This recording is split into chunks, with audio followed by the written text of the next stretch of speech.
தமிழ்நாடு முழுவதும் இன்று நடைபெறுகிறது டிஎன்பிஎஸ்சி குரூப் 2 தேர்வு. விண்ணப்பதாரர்கள் காலை 9 மணிக்கு முன்னதாக தேர்வு மையத்துக்கு வர அறிவுரை.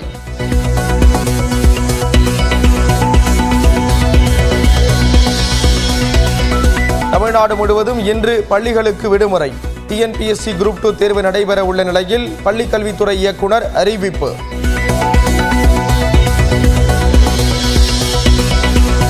பதினேழு நாள் பயணத்தை முடித்துக் கொண்டு காலை 8:30 மணிக்கு சென்னை திரும்புகிறார் முதலமைச்சர் மு.க. ஸ்டாலின்.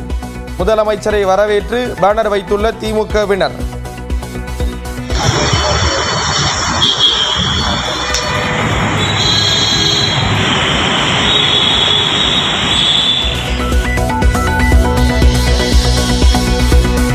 கோவையில் அன்னபூர்ணா ஹோட்டல் உரிமையாளரை மிரட்டி மன்னிப்பு வாங்கியதாக கூறுவது தவறு என பாஜக எம்எல்ஏ வானதி சீனிவாசன் பேட்டி. அவரே முன்வந்து மன்னிப்பு கேட்டதாக விளக்கம்.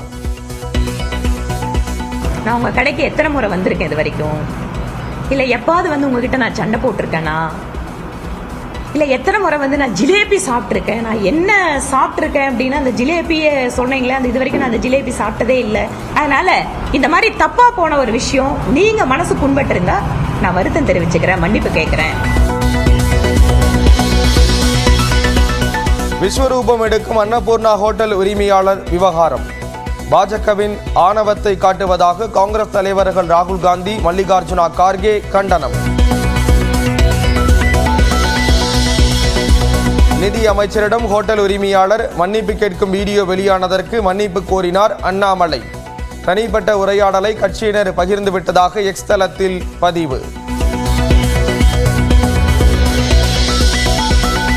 அன்னபூர்ணா உணவக உரிமையாளரை மன்னிப்பு கேட்க வைத்தது பாசிசத்தின் உச்சம் என அதிமுக முன்னாள் அமைச்சர் ஜெயக்குமார் கண்டனம்.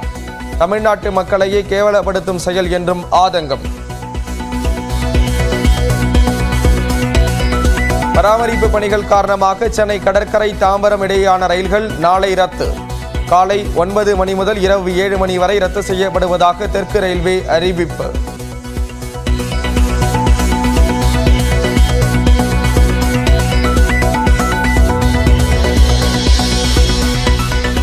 பொங்கல் பண்டிகையை முன்னிட்டு ஜனவரி 12ஆம் தேதிக்கான டிக்கெட் முன்பதிவு இன்று தொடங்குகிறது. காலை 8 மணி முதல் பயணிகள் முன்பதிவு செய்து கொள்ளலாம்.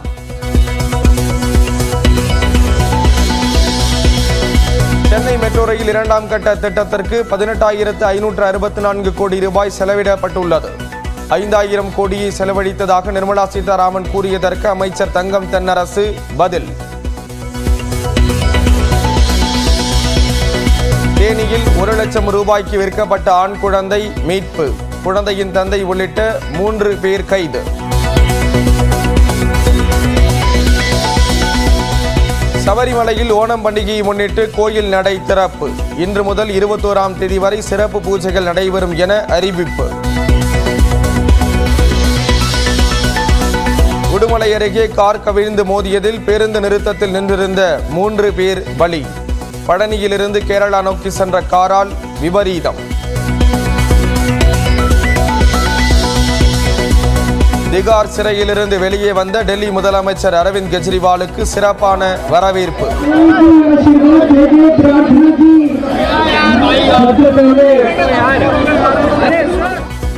மத்திய அரசு என்ற கூண்டில் அடைக்கப்பட்ட கிளி அல்ல என்னும் வகையில் சிபிஐ செயல்பட உச்சநீதிமன்றம் அறிவுறுத்தல். காஷ்மீரில் கிஷ்ட்வார் மாவட்டத்தில் தீவிரவாதிகள் உடனான மோதலில் 2 ராணுவ வீரர்கள் வீரமரணம்.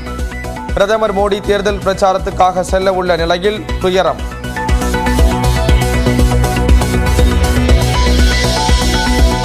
டெல்லி மற்றும் ஹரியானாவில் கனமழை. சாலைகளில் தண்ணீர் தேங்கியதால் கடுமையான போக்குவரத்து பாதிப்பு.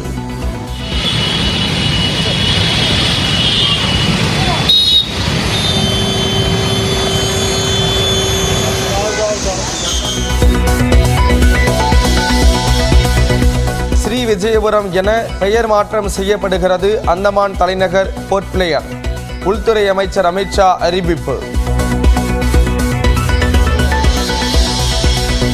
சென்னையில் 3 நாட்களாக நடைபெற்ற தெற்காசிய ஜூனியர் தடகள போட்டிகள் நிறைவு. 21 தங்கம் உட்பட 48 பதக்கங்களுடன் ஒட்டுமொத்த சாம்பியன் பட்டத்தை தட்டிச் சென்றது இந்தியா. தெற்காசிய ஜூனியர் தடகள போட்டியில் தமிழ்நாட்டைச் சேர்ந்த வீரர் வீராங்கனைகள் 5 தங்கம் உட்பட 7 பதக்கங்களை வென்று அசத்தல். நெல்லை வீராங்கனை அபிநயா ஓட்டப்பந்தயத்தில் 2 தங்கங்களை வென்று அபாரம்.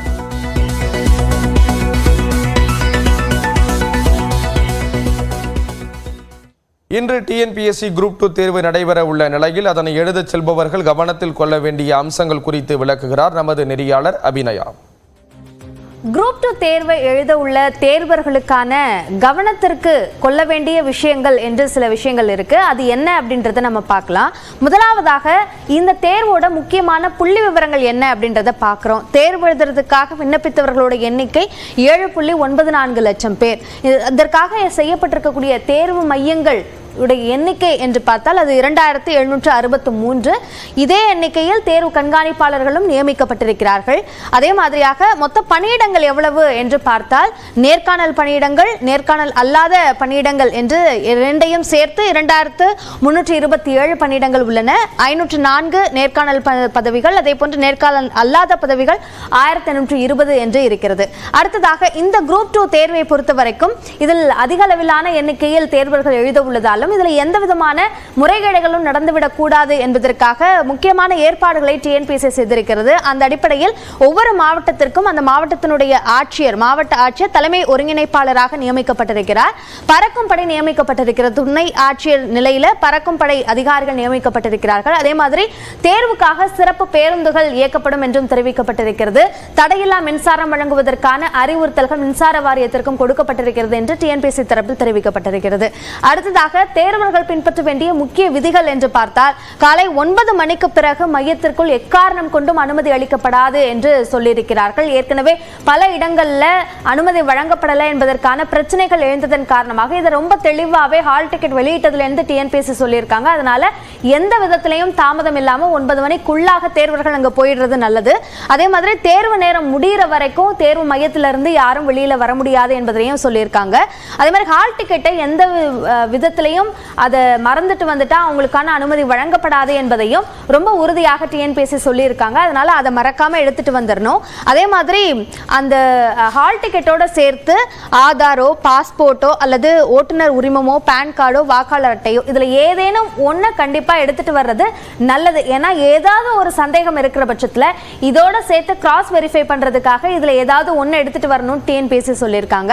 அதே மாதிரி கருப்பு நிற பந்து முனை பேனா, அதாவது பிளாக் பால் பாயிண்ட் பென் அப்படின்னு சொல்லுவாங்க இல்லையா, அதை தான் பயன்படுத்தணும் அப்படின்னு சொல்லியிருக்கிறாங்க. அதே மாதிரி அறிவிப்பானை, ஹால் டிக்கெட், வினாத்தாள் இதுல சொல்லி இருக்கக்கூடிய அறிவுரைகளை கண்டிப்பாக பின்பற்றணும். அதுல ஏதாவது ஒண்ணு மீறப்பட்டிருக்கு அப்படின்னு தெரிஞ்சாலும் டிஎன்பிஎஸ்சியோட அபராதம் விதிக்கக்கூடிய வகையிலேயோ அல்லது தேர்வு எழுதுவதற்கான தடை வரைக்குமான நடவடிக்கைகள் எடுக்கப்படும் அப்படின்ற ஒரு எச்சரிக்கையை டிஎன்பிஎஸ்சி குரூப் 2 தேர்வர்களுக்கு கொடுத்திருக்காங்க. அதனால இந்த விதிகள் எல்லாம் தெரிந்து முறையாக தேர்வை போய் எழுதி வெற்றி பெறுவதற்கான வாழ்த்துக்களையும் நியூஸ் 18 தெரிவித்துக் கொள்கிறது.